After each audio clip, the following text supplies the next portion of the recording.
Good afternoon. Good morning, everyone. Thanks for joining our Signworld Public webinar this month of December of 2025, the last month of the year. Hope you're all having a great holiday season so far. My name is Jeannie, and I'm part of the corporate team here at Signworld, and I'll be moderating our session here today. So for those of you who have never participated in one or watched a recorded session, I'll just quickly give you an overview of what to expect during our time together. First, we're going to have our owners, who are our panelists that have joined us today, give an overview about themselves and their businesses. Just a quick little details of where they're located, how long they've been open, a little bit about their operation, their backgrounds, etc. And then the fun begins, where we're going to start allowing our participants that have joined us that are interested in learning more each an opportunity to ask a question of the owners participating. I will ask you to come off mute by name when your time is there, and just give the group an overview of where you're located and go ahead with a question. And then each of the owners will give their own independent responses. I do ask you to keep your question to one at a time. We do have a few logged in here today. We want to make sure everybody gets a chance to ask a question. So start thinking now what that question might be. So when you're asked upon, you might have one or two ready to go. So with that said, let's first allow our owners who are participating to give you an introduction about themselves. I always like to go in order of youngest to oldest, which makes everyone laugh because we mean youngest as far as how many years in business they've been in business to oldest. But we actually have three that are kind of all within the same time frame, not completely, but a little. So I'm going to go with ladies first because we do have a female owner on today. So Kathy, let's start with you. Give us an introduction about yourself and your business, please. I'm glad maybe I'm not the oldest age-wise. I don't know. I Maybe I I am. don't know. Hi, my name is Kathy Hoffman Young, and I'm the founder and owner of Blue Orbit Sign Studio. We're located in Huntsville, Alabama. We opened our business in September of 2020. Um, we have 8.5 employees. I have one part-time employee. We do our own design, manufacturing, and installation here at Blue Orbit. Projected sales for 2025, we're looking at about 1.8. The largest project in the last 12 months is we've been contracted to do all the Cook's pest controls. They have an entire new fleet of vehicles, three different style of vehicles, and we're wrapping all of the vehicles. To date, we've done about 225,000 for that project alone. Our largest customer overall is probably the Cooks, and we also are a local partner for our minor league baseball team, which is called the Trash Pandas. So over the Did you say the years, trash pandas? uh-huh, yep. Okay. If nobody knows what that is, it's a raccoon. But yeah, it's our minor league team, and over the years, we've done a lot of work out at the stadium. Um, what did I do before I started the Signworld business? Is I owned another business over in Atlanta. It was a like a mail and package type store, but it wasn't a franchise, so kind of went through the same growing pains, generating name recognition that you do with starting a sign company. In a prior life before that, I've always been in outside sales. So that's a little bit about Blue Orbit Sign Studio. Awesome. Thank you, Kathy. And thanks again for being here today. So the next one is interesting. Chris's operation's been open longer than Jason's, but he's a newer owner of that business. So Chris, let's go to you next. Give an introduction to yourself and your business. I like that. I'm the youngest and the oldest. That works. Yeah. Yeah. So my name is Chris Carabinos. I've been in the sign business for 30 months, 2.5 years, having bought Blackfire Signs in May of 2023. At the time, they had just celebrated their third year anniversary. So it's a 5+ year old company. I was looking at doing a startup, but then I ran across these guys during my validation process, and turns out the owners wanted to sell. So we are located in Atlanta, specifically the Chamblee-Dorville area, Spaghetti Mhm. Junction in the northeast corner of the city, if you're familiar with that. We have 5 full-time people, myself and 4 employees. I'm interviewing for another one right now. I could actually use a couple of more. But I look at my team as about 15 people. That includes a permit expediter, a couple of designers, several installers, and a couple of other experts. And a lot of those work largely for us. So in fact, one of the people I'm hoping to hire would be an installer that we outsource to. I'd love to bring them inside and make them our next employee. Our sales this year are going to end up at 1.25 to 1.3 million, depending on how this month closes out. And we've got a lot of stuff on the install, but stuff's getting pushed around. The year before I bought it, the company did a little over 600,000. So we basically doubled the business in 30 months. So we're growing quite nicely. Plan next year is to basically maintain the growth and drive profitability even more so. The largest customer we had was Midtown Atlanta office building that was 7 stories. We put in over 200 signs outside, inside, in the garage throughout, including 30-foot by 40-foot wall art on the outsides of the building. That when you drive down West Peachtree, you see it from 3 blocks away. That's a big thing in Atlanta now, and a lot of cities around the country is wall art like that. But that was the entire project was worth $630,000, a third of which we closed in 24. The other 400 some odd thousand we closed early this year. So when I say I want to redo $1.3 million this year, I'm actually making up for a $400,000 gap. So it's actually still a lot of growth, but I'm not sure I want a customer that big anytime soon, because that was a lot to digest. Outside of that, our biggest client was probably Delta Airlines this year. So they redid their museum and are doing some other things for their 100th anniversary. So that was a really cool project as well. And before Signworld, I was in technology for 13 years. I was a VP of sales and marketing for 2 different software development firms. Fantastic. And I love your virtual background there. That's very sci-fi looking back there. It's the flames, as in black fire. I love it. I love it. Good stuff. All right. And let's go to youngest owner. Jason, go ahead and give an introduction to yourself. Good afternoon, everybody. My name is Jason Randall. I'm the owner of City Beautiful Signs and Graphics in Orlando, Florida.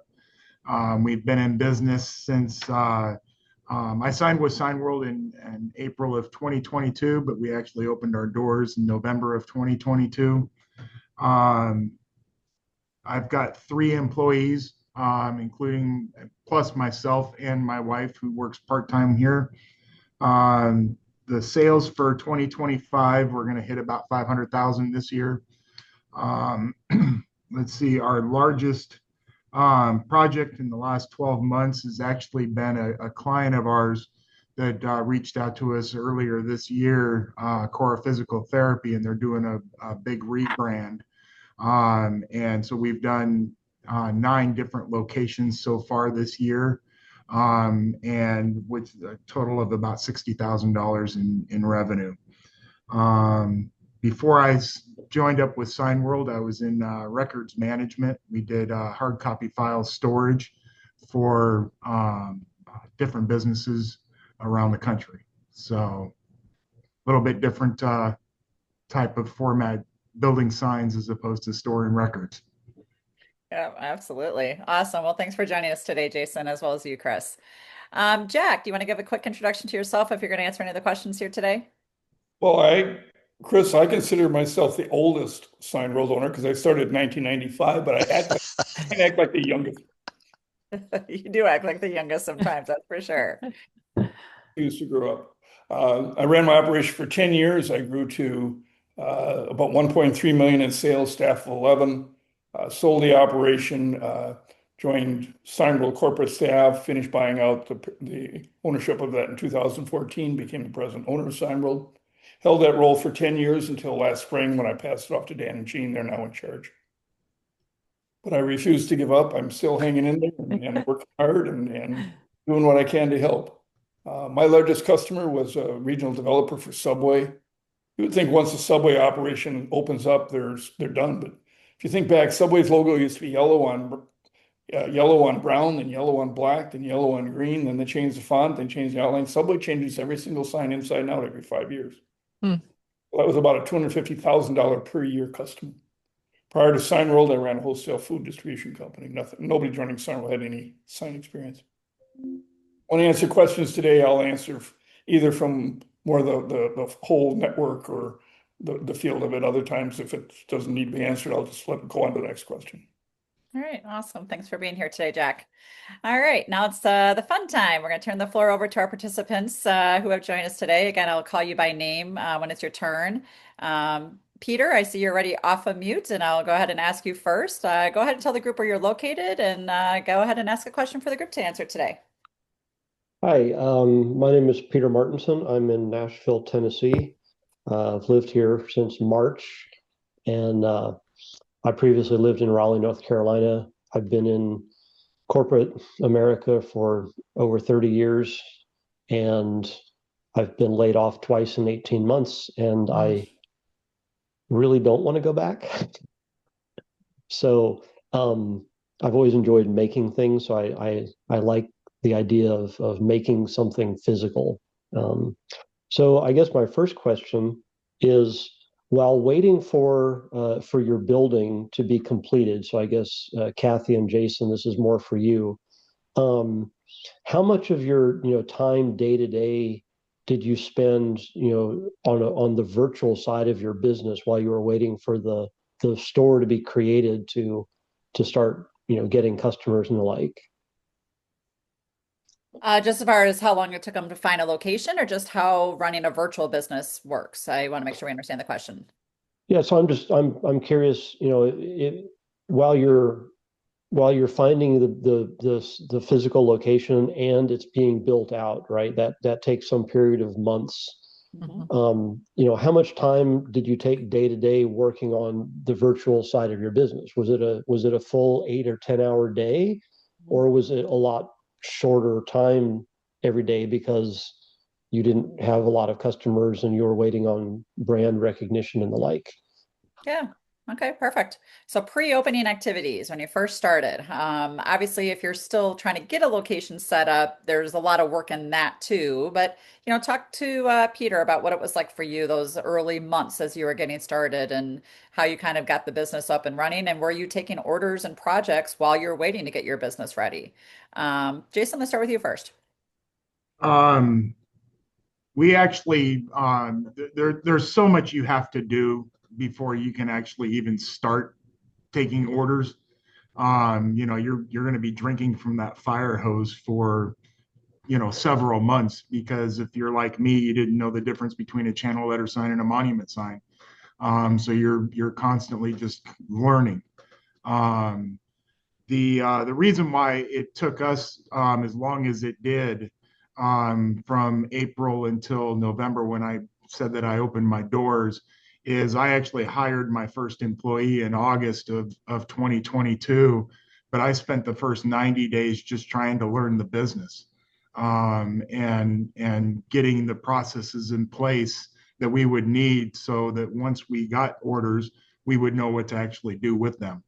So it wasn't that I wasn't actively looking, but there is so much you need to do just to get the doors open, that it's not just saying, okay, yeah, we're in business now. You've got to get all your insurances in place and everything else. So um, as far as the hours are concerned, um, I was probably spending 10 to 12 hours a day, it seemed like back then, just trying to get everything up to speed. Getting the accounting software set up, getting the layout of what we were going to be doing. So yeah, you're going to be drinking from a fire hose for quite some time. Yeah, good response. Kathy, how about you? Uh, Completely agree 100%. So there's definitely some things you would do. Get your website going as fast as possible. The accounting system, your ERP system, whether you choose, we're in Mother but Core Bridge, whatever, start getting that lined out. Start familiarizing yourself with it. So day one, you're comfortable in using it. Um, really take the time to go visit sign companies around you. If you said you're up in Nashville, come down to Huntsville. I'd be happy to kind of show you around our operation. I found that invaluable. I went over to Atlanta, visited several over there. You'll get to see how everybody runs things very differently. and take the portions that you like from each sign company and start implementing that, or have a vision of implementing those processes and procedures in your sign company. So definitely don't sit idle. Start taking customers' orders. If you reach out to the network of Signworld owners, there's people that will help you. Hey, I need some vinyl graphics done. Start building that reputation. Start getting some, Google reviews. Yes, you're drinking from a fire hose, but you can do it systematically. Um, so those were some things that I found beneficial. So when we did officially open our door, I felt comfortable. You're going to feel uncomfortable enough when you start talking to customers about signage. So really try to learn, take the information that you get from Sign World, go through the binders, make sure you're comfortable with terms that are used in the sign industry. All of that pre-knowledge is going to make you feel comfortable when you start going out and meeting with customers. Love it. Both of you have very good feedback and responses there. Thank you. Chris didn't have to get an operation ready, so we won't go to him. But Jack, any additional question or comments to that question? Well, prior to a couple of years ago, actually since Jason and Kathy have started, we weren't really promoting the virtual model. And so the mindset was a little bit different back then. It was more build it and they will come attitude, not that the customers will come, but your focus was more on building out the building and getting the equipment and doing the other things. So the virtual model startup now, we've changed that a bit so that they can go out and market sooner and get things started faster. But still drinking from a fire hose and lot to learn, right, Jack? Yeah. But then worrying about building out the building later, building it along with working with customers as opposed to the other way around. Yeah, absolutely. Can I throw something in there too? Please do. Start, especially, your county, the city that you're in, start getting to know the sign inspectors, start downloading their signage requirements for different jurisdictions. Read through that. So again, when you go to talk to a customer and they want to do a large neon sign or something, just say, hey, this jurisdiction doesn't allow neon. We have to look at some different ways to go. So again, just arm yourself with knowledge, and just study as much as you can about your local jurisdictions, policies and what they require as regarding signage. Yeah, very good recommendation there. All right, let's go to next participant for a question. Letitia, if you can come off of mute, tell the group where you're located and go ahead with the question. All right. Good morning, good afternoon. Letitia Weidenhammer. I'm out of Sandy Springs, Georgia. And my background has been corporate America. I've been in corporate America for about 30 years and left in May and decided to explore some different options. So my question, my first question is really around just understanding how you built your pipeline. So what was the approach that you took to build pipeline? Yeah, great question. Where and how did you get your customers? Mm-hmm. Chris, I know you've got an existing business, but where do you get your customers today? I mean, whether you're starting from scratch or you're still trying to build new customers, you mentioned replacing your 400K customer. Where do they come? How do you build your pipeline? So I've got 2 websites and 3 social media platforms that provide a lot of leads. And I didn't realize that was the single biggest asset I bought when I bought the company. So we get plenty of leads, but they may not always be the right leads. Small HOAs that want a few yard signs, I really don't want that business anymore, because we can only handle so much in a week. And if you're going to handle a project, you want a $5,000 channel letter sign, or do you want a bunch of yard sign projects? So you make choices. So we now have a pretty healthy outbound sales effort to target the kind of customers that we're looking for. And so Letitia, what we're looking for are certain multifamily housing. We're looking for office buildings. We're looking for wraps. There's a couple of other key markets, but those are the 3 key markets. So now we're targeting certain kind of companies. We get lists and we're doing outbound work. I'm spending some of my time doing that. And also I've hired some outside help to go target and set up meetings to bring in customers in those target markets. And we're also tailoring our marketing to be more attractive and more expose ourselves more to those. Not sure if I answered your question thoroughly, Yeah. but at least it gives you something to go on. Yeah, definitely creative ways to do it for sure. Jason, go back to the beginning. How'd you get your first customers? How'd you network? How'd you build your pipeline? Um, I joined BNI. I heard that from so many different owners that was the networking group to be a part of, because you could see the ROI on it, and it was the most advantageous. I'm still part of BNI, and I've gotten quite a bit of business out of it. My website is, I get about probably 85% of our leads come from our website, and it, does the social media and everything else. And then repeat business is now starting to kind of kick in. So, that's basically, just out there networking, getting your name out there, and your website. Those are your two biggest assets that you're going to have when you first open up. Love it. Kathy, how about you? I would agree with everything that's been said. I think we're fortunate that we've grown by a lot by referrals. Um, I would say if you're using your own vehicles or you have an install team, make sure everybody is branded. We get a lot of, well, let me clarify. We get some customers that if we're in a shopping center and they see our trucks, our phone numbers are on there. All my installers have business cards for the sales people and I, and they'll come up to the truck and say, "Hey, we're opening in a new business in this shopping center. We're going to need a sign. Just make sure you arm everybody and be professionally branded when your installers are out." We've gotten quite a few leads that way. Um, Referrals is always really good for us, and repeat business keeps us really busy too. Love it. Jack, any additional commentary there? The website is going to drive a lot of the business, but it takes a few months before you do it. So you do have to commit to some chamber of commerce, some networking, some Rotary, and you might not want to do that for the rest of your life, but you're willing to do it for a period of time to get the business started, and then from there, repeats, referrals, and internet. Yeah, in and fact, and Google reviews. It's becoming more and more important, especially with AI. So really, really go after those, especially in the early days. Go after, even if you did a yard sign for somebody, just say, "Hey, it really helps me grow my business." And most people are pretty accommodating when it comes to that, especially if they're a small business owner. They know we live and breathe by those Google reviews. yeah, absolutely. So you heard BNI and Chamber as two recommended referral sources or networking groups.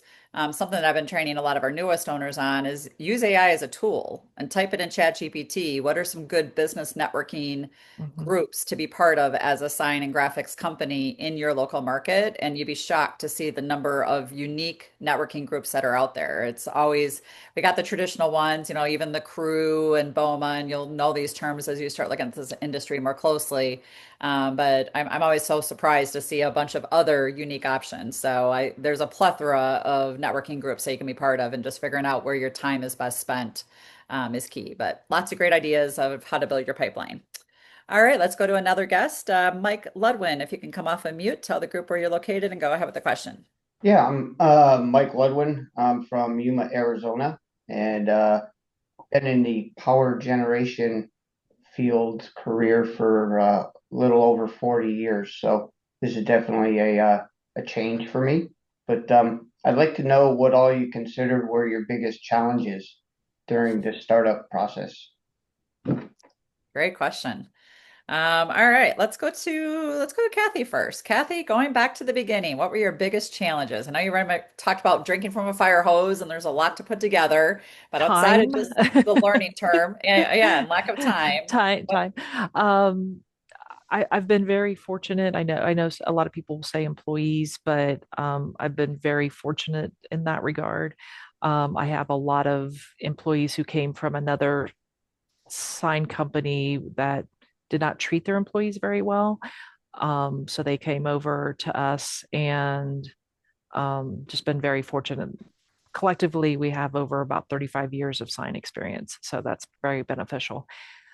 I would say initially is just I didn't come from a sign background either. So one of my challenge was building my confidence level when I went out and talked to customers, to know, okay, what do we call this? What do I look for when I'm on a site survey? Signage is very important. The safety of installing signs correctly, is very important. So knowing what's the accessibility for wiring, what's the zone required for this area. Um, Make sure you find out from your customers what their landlord allows for signage. So there's a lot of questions that you need to prepare yourself to ask. When I first go out, okay, channel letter. Um, there were so many things I didn't know, and I was almost scared initially because I didn't know a lot. So that's why I said, really utilize other sign companies, and Signworld is great for a whole network where you can reach out to other sign owners and just ask what are the questions I should be asking when I go on a site survey? What should I be looking for? So I think for me, it was just building my confidence and knowing that what I'm telling a customer is accurate. Love it. Jason, going back to the beginning, what was your biggest challenge? Definitely lack of time. There's just not enough days in the week, not enough hours in the day, on and on. And getting familiar with what the regulations are for signs when you're talking to clients, because every business wants the biggest sign that they can possibly have.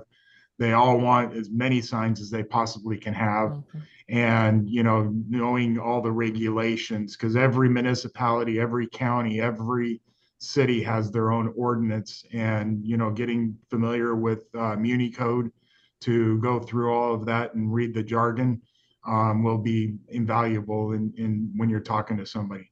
But you also have to remember too that just like you, most people are going to be like you as a new business owner. They're going to want a new sign, and you're going to know more about a sign than they actually know about a sign. So you can, the fake it till you make it kind of mentality does go a long way in this industry, because you're going to have a leg up on what they have, where they're coming from. Love it. Chris, you had unique challenges because you bought a resale. So it was like jumping on a moving freight train at 80 miles an hour. Going back That's to the beginning, since then, what have been your biggest challenges that you've had? well, in the beginning for me, I'll go back to something Kathy touched on, referred to as people. I come from a more of a different world where I never really worked much with hourly employees, and there's people who make an hourly wage can work hard and can be committed and all that kind of stuff, but the many times they just march to a different drum. And the people I bought the company from told me that they had problems missetting expectations, and so I knew that coming in, but it took me about a year to get them to come in at a certain hour and stay through a certain hour. They were perfectly fine, and they expected if they didn't want to come in tomorrow, they didn't have to come in. And sometimes they would tell you, and sometimes they wouldn't. So I had to change that expectation out of the get-go. And of course, it took them a while to adjust. And eventually one of the people left after 6 months. He was great. He just didn't want to be held accountable at all. At any rate, so that's taken me a while to get used to how to manage that, because I've managed other types of people and volunteers through other organizations that I've been part of. So that's been the biggest challenge. And there's other challenges, but I'll just answer that question. Yeah, love it. Jack, any additional comments on that one? The reason why you're joining an organization rather than starting your own business from scratch is, well, we've got lots of skills in the past. A whole new industry. So the person, you're either going to be strong or weak in HR or in marketing or in sales or in project management, on and on. And so you've got to fill those gaps in. That's why you're joining an organization, having the others help you. Absolutely. Very good. All right, let's go to another participant and ask for a question. Nicole, if you can take yourself off of mute and go ahead with a question for the group. Hi there. My name is Nicole Leiden. I'm outside of Boston, southwest of Boston in Westwood, Massachusetts. I too, this is very similar theme here, have been in corporate America for almost just over 30 years. I was in sales and development, mostly media sales. I see an alignment with signs, as being part of the advertising industry. So you've answered a lot of my questions, so I've had to pivot a couple times, like building the pipeline, your biggest challenges. But one thing that I have heard from a lot of owners is the margin of error and planning for mistakes. And so I'd love to know, how do you project that in your revenue? Mistakes from, whether that's installation or, fabrication, whatever they are. And maybe you can shine a light on maybe your early days, what your biggest, costly mistakes were. But how do you project for that? Do you have a set number now that you're, maybe Kathy, you haven't, no, hey, last year I was at 12% and the year before I was at 12%. So I'm just going to, use 12% as my margin of error, in my accounting. But just some thoughts on that. Yeah, it's a really good question. And, I'm going to actually go to Chris first because he mentioned about having the same level of revenue, but increasing his profitability. And this is one of the areas that reducing waste and reducing mistakes can definitely help. So, Chris, maybe you can kind of take a stab at that question. Yeah, absolutely. I've been focusing most of this year on that issue, and there's a lot of contributing factors to this. Just a couple things that we do. We have started putting in project management fee on most of our projects, especially anything above 10,000. But I'm trying to. There are some Signworld companies that I know of that do it on every project, and that's what I like to get our folks to do. Just add an extra 10% for project management. If you're in the construction world, they expect that. In multifamily, you can get easy to get away with that. Other industries, not so much. And sometimes that's to pay for our project management time, but also just to cover other issues and mistakes. Another thing we do in estimating is if we estimate that we're doing a 8-foot tall by 20-foot wall, when we actually build the estimate, we'll duplicate the amount of vinyl in there and we'll copy it and we'll call it a clone for errors. And some percentage of the time, 30 to 40% of the time, you're going to make an error and you're going to have to waste, that 8 by 20 and reprint it again for some reason. The installer made a mistake. We didn't print it long enough. We ran out of ink.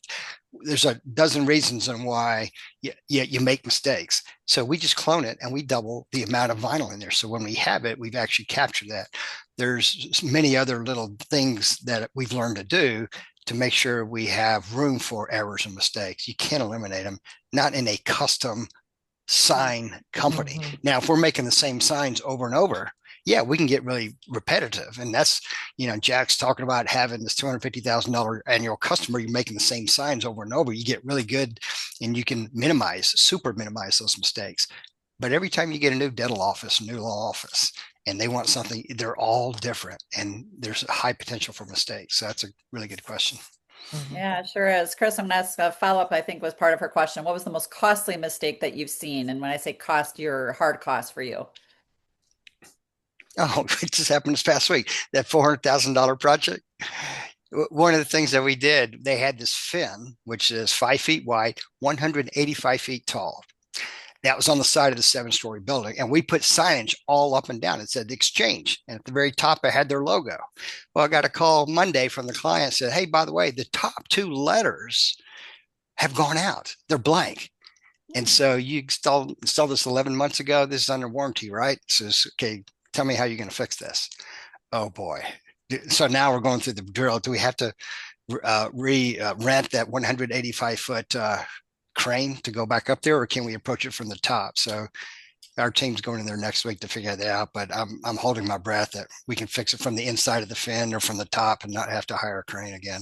All right, we're holding our breath for you. Maybe that's why you said you don't want that big of a customer again in the near future. You do see those big projects are great when you see the dollar signs, but there can be hiccups like that for sure.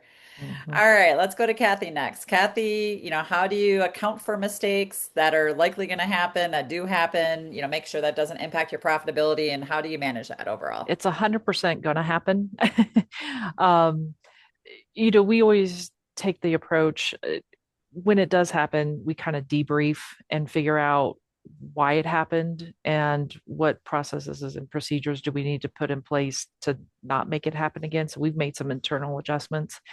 We know that on little projects, if it's window graphics, that type of thing, the likelihood of things going wrong are probably less. So we don't put maybe as much padding in our estimates.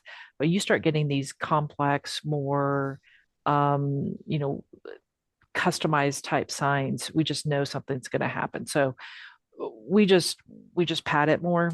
Um, and hopefully these big projects will kind of outweigh some of the smaller stuff that happens that goes wrong. But you got to really keep an eye on all that. um, Make sure your vinyl guys, instead of just throwing something away and you're not knowing that there was a mistake made, maybe a misprint, maybe something got messed up in the laminating process. um, just make sure they're saving all that and that you're getting a true picture of the mistakes that are actually happening. Now, with the bigger signs, if something happens, I'm made aware of what the situation is. But on these smaller projects, especially vinyl work, just make sure that your vinyl employees are just not throwing away the vinyl just to kind of, I don't want to say hide it, but not thinking it's a big deal. Oh, I can just reprint it, because that is all a cost. And so it's understand how much, yearly is all of this, cost to be trying to track it as much as you can, but just make sure that the margins are where you think they need to be. Mhm. Yep. And back to the other question, what's your biggest oopsie as far as dollars? Do you know what it is? Yeah. So this was for a club Pilates, and they were opening in a few days, and they had a big back wall mural. Mhm. And I had an employee that, according to him, could do lay vinyl. He was a newer employee. I've done it 100 times. I can do it.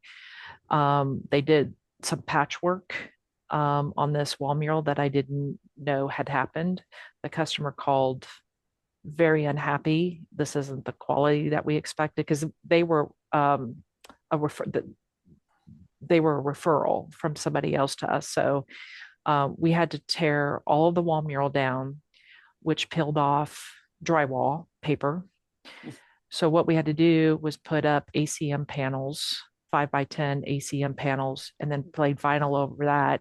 We worked all night to get it done so they could open in time. Wow. So you fixed it. Do you have an idea what the cost was to get it refixed? Um, it brought tears to my eyes. Okay. All right. But the main thing, especially because it was a referral, we worked all night to get it done. Yeah. Yeah, absolutely. Always make the customer happy. That's the key. Yeah. All right, Jason, to you next.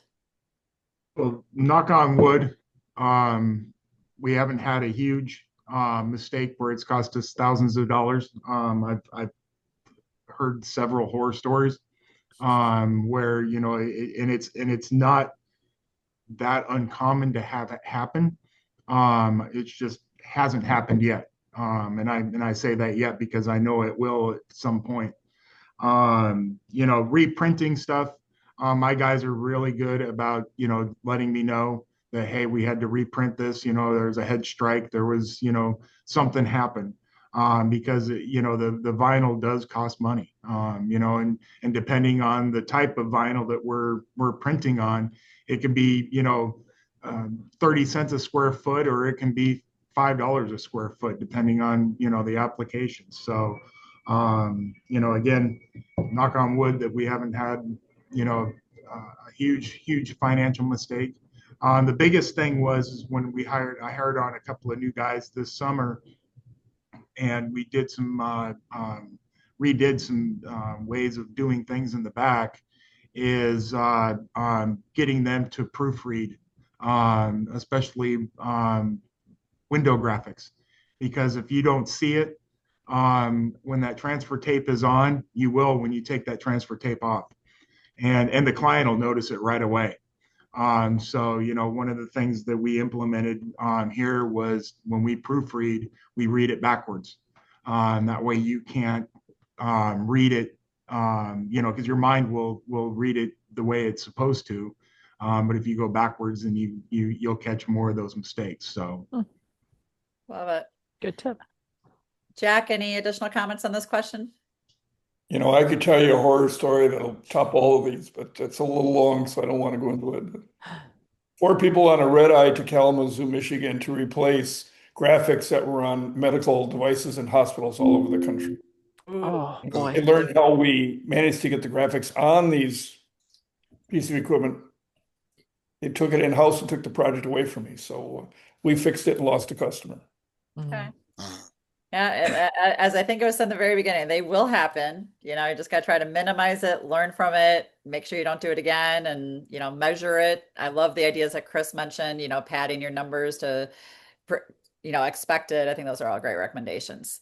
Before we go to our next guest for a question, I'm going to start a slideshow in the background. There is no audio to it, but it does give a nice visual of, you know, some of our owners and their physical operations and some pictures of them, some project examples of what projects our owners have done and just different product categories, understanding what you can do in-house with the basic equipment when you're first starting and what you're typically going to outsource, even with basic equipment. So I'll start that while we continue with questions. So let's go to our next participant. Thomas, if I can ask you to come off of mute, go ahead. I'm sorry, I believe you go by Tom. Sure. Please share where you're located and go ahead with the question for the group today. Hi, folks. I'm currently out of Kingston, Mass. Getting prepared to relocate somewhere in the Southeast.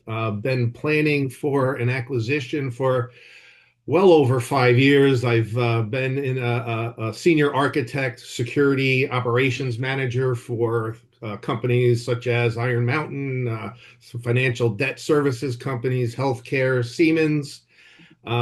Familiar with drinking from the fire hose, but it's been typically other people's fire hoses that I did not control, and I'm looking to control the next one.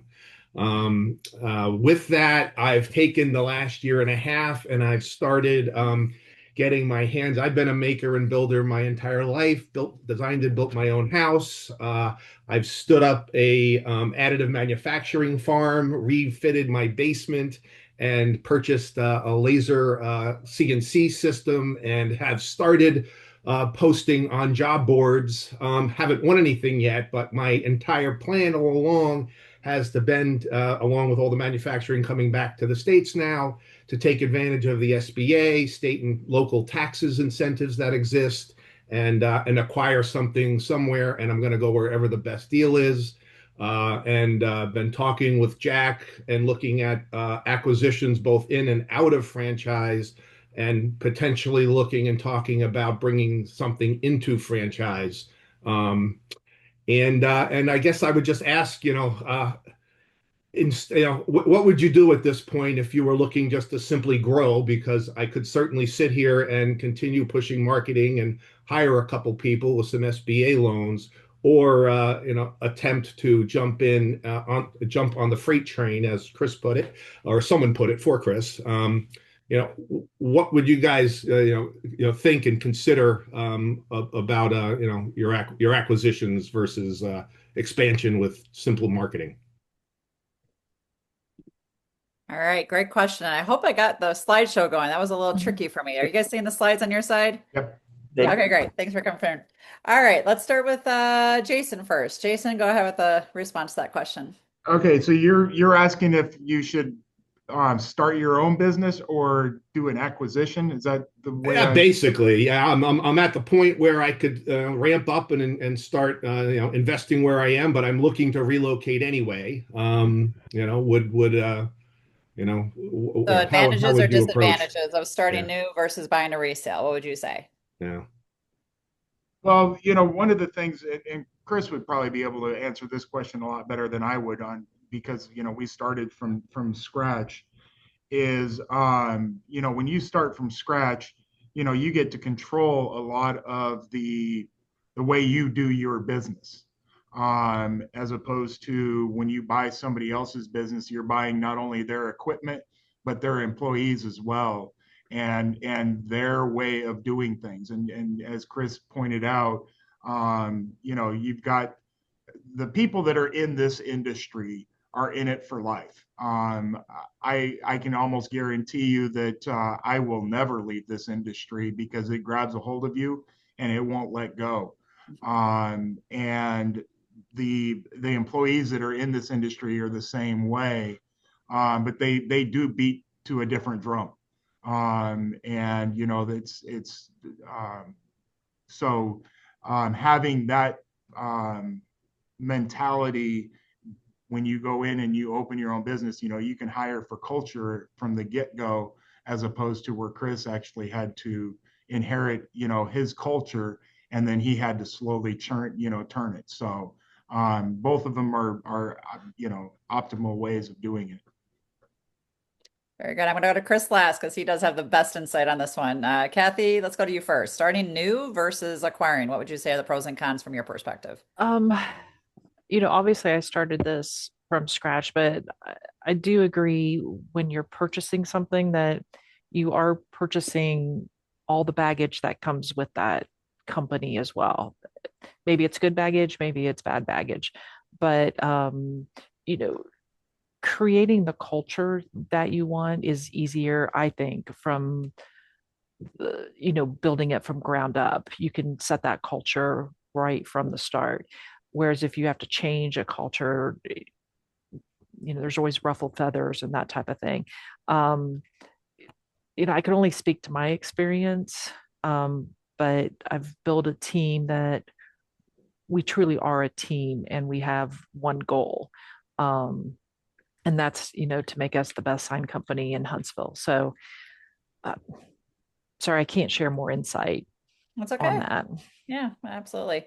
All right, Chris, you went through the diligence. You were going to start it from scratch. You found a resale. Talk about your perspective now looking back, you know, where you were Sure. and where you are now, pros and And cons. also, I heard a little bit more in his question than buy versus build.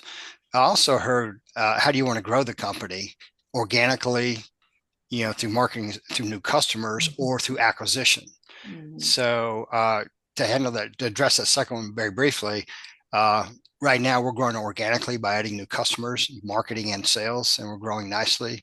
But I do perceive at some point, maybe in the next 12 to 36 months, doing an acquisition.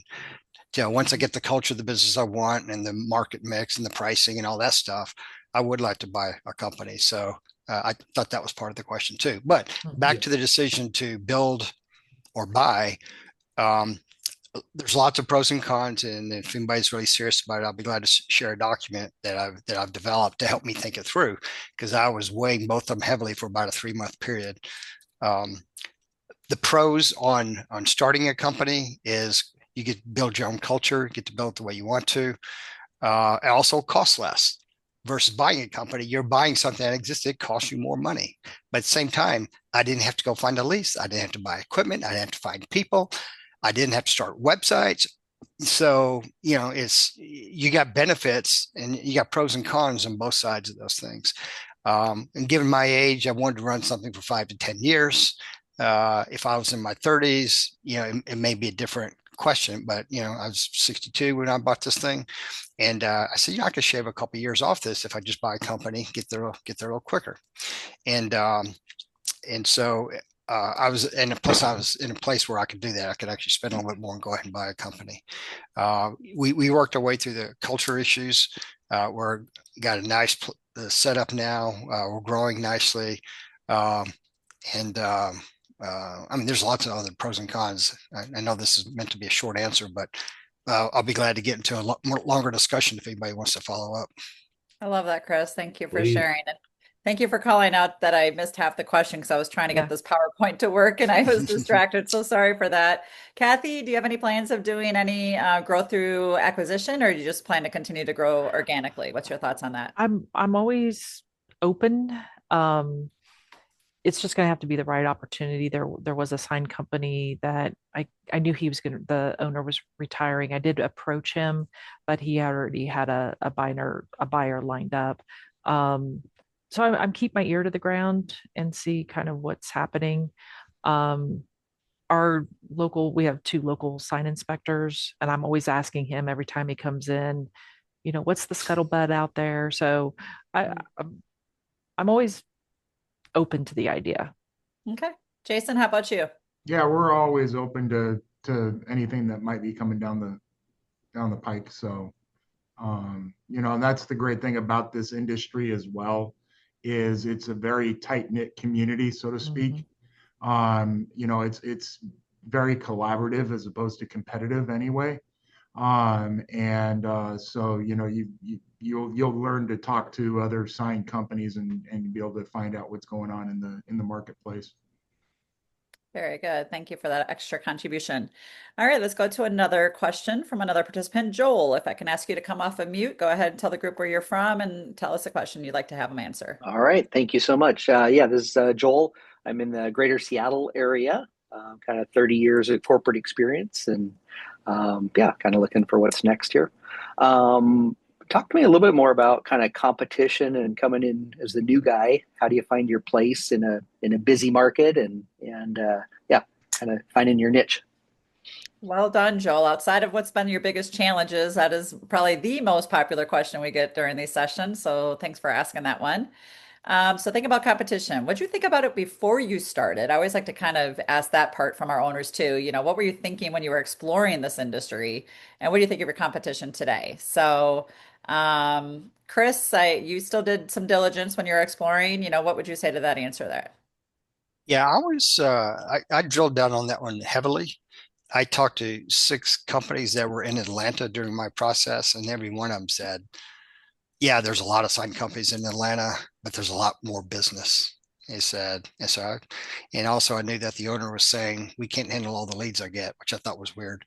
Anyway, I get in and all those points are right. There's a lot of sign companies in Atlanta and there's a lot of business. I, I bet we only compete against another sign company about 40 or 50% of the time. So more than half the time, we're not even competing against anybody. Most of these folks are just glad to get a live person on the phone to actually talk to somebody, and they're going to run with you because they're the 5th company you call and the only one that answered the phone.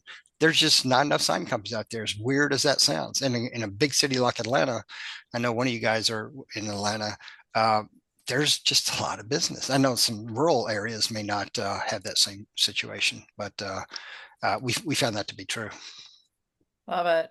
Jason, Orlando too has a lot of sign companies. What were your thoughts before you joined the industry, and what are your thoughts about it today? And how do you differentiate yourself from your competition? What do you think is different about you and what you do? Well, one of the things that when I was going through this process that you guys were going through, and talking to Jack, he told me to call 10 sign companies. We're a new sign company. We need a new sign. And that's all you need to say, or we're a new company and we need a sign for our new company. And he told me to call 10 of them. I did. He said I'd probably get 1 or 2 that would answer the phone. 1 or 2 might call me back. Out of the 10 I called, nobody called me back. So I was like, it can't be that easy. It's just answering the phone, but it actually is. Don Conklin out of the Atlanta area said it best that, there's 3 things that you need to do to be successful in this business, and that's answer the phone, answer the phone, answer the phone. It's just really as simple as that. Very good. Kathy, how about you? How did you view your competition before you started? How do you view them today? Yeah, when I was doing my due diligence, I looked at the number of sign companies in our metropolitan area, and Huntsville isn't a huge city, although it's growing fast. And it did cause me concern. Like, there seems to be a lot here. But when I started to kind of talk to different people and doing some networking and stuff, they said, yeah, we can never get anyone on the phone. Nobody will come out and see us. Or they say, they answer the phone. Yeah, we'll be out on Tuesday, and they don't show up.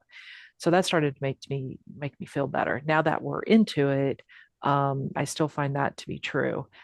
And I think it does depend on your metropolitan area. Like I said, Huntsville's just growing like crazy. So there is enough business for everyone. Of course, I always want more, but we're just out competing our customers. We're answering the phones. We're getting quotes turned really quickly.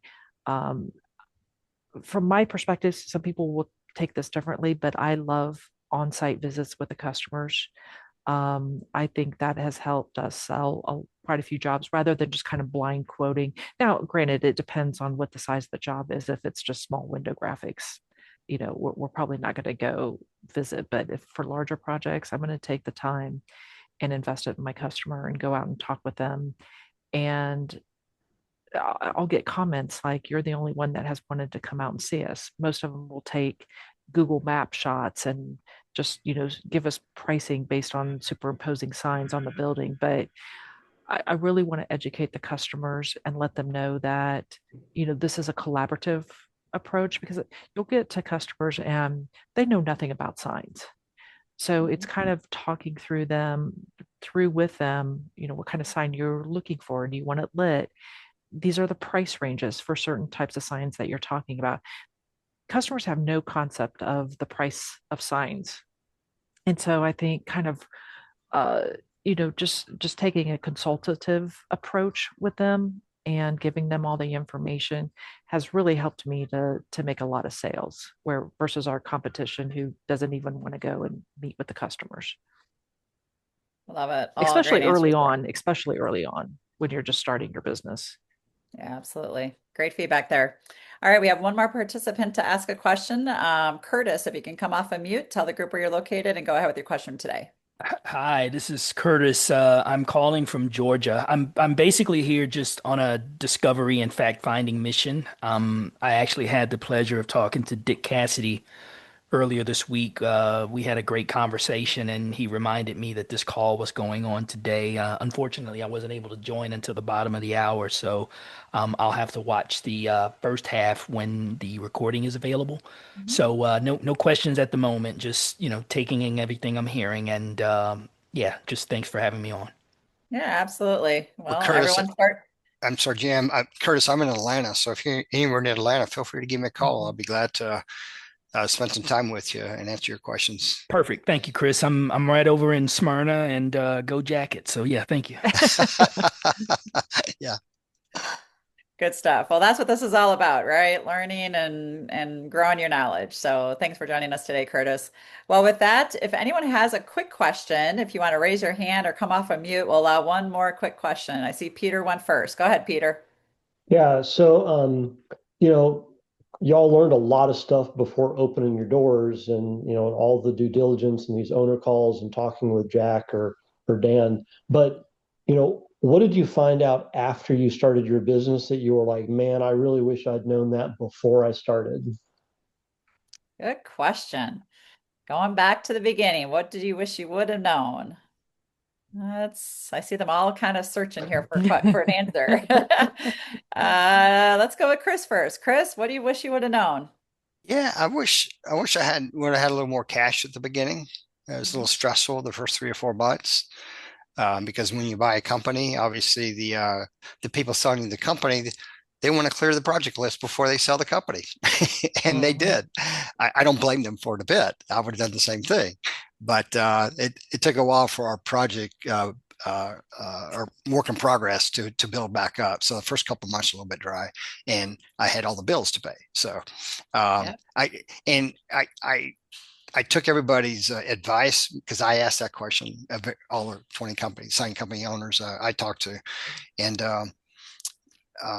they made their suggestions, and I even rounded it up. And still, in my case, it wasn't quite enough, but we made it through it. Yeah, I think taking over another company is a different working capital cash flow requirement for sure.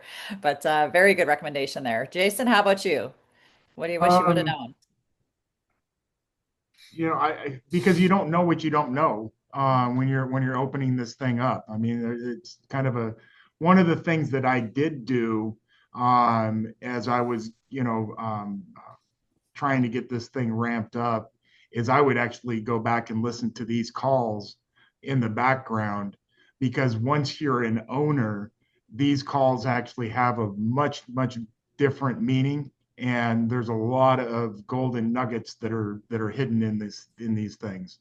So that was one of the things that I did is went back and listened to all these and just got and then plugged into all the different webinars that Signworld has to offer, and just educating yourself as much as possible, I tell people all the time, it's like going back to college. You're just cramming in that first year, and and you're just paying out tuition, so hopefully it'll actually pay off in the year. Very good. Kathy, what do you wish you would have known? Probably the cash flow thing. Early on, we won a job where we had to do a digital. So of course they want 50% down, and then they won't ship it until you pay. And then our customer paid, 60 days later.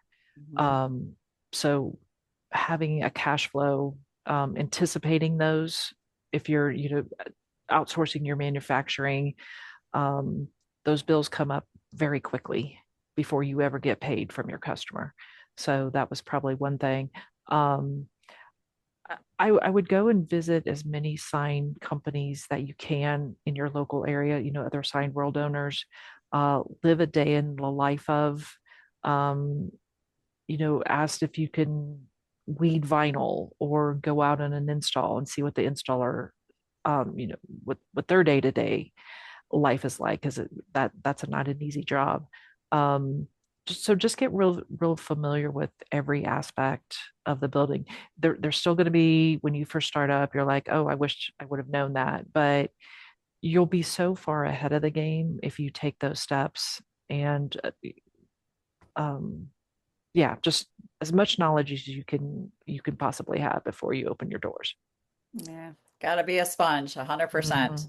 And to your comment about the project, I have also heard owners make a recommendation, not just having the right working capital budget to cover expenses, but maybe getting a pre-established business line of credit before you open, because that's a lot harder to do once your business is started and you're in your first 2 years, than it is to actually get something set up as you're going through your funding. So that's a great call out there, Kathy.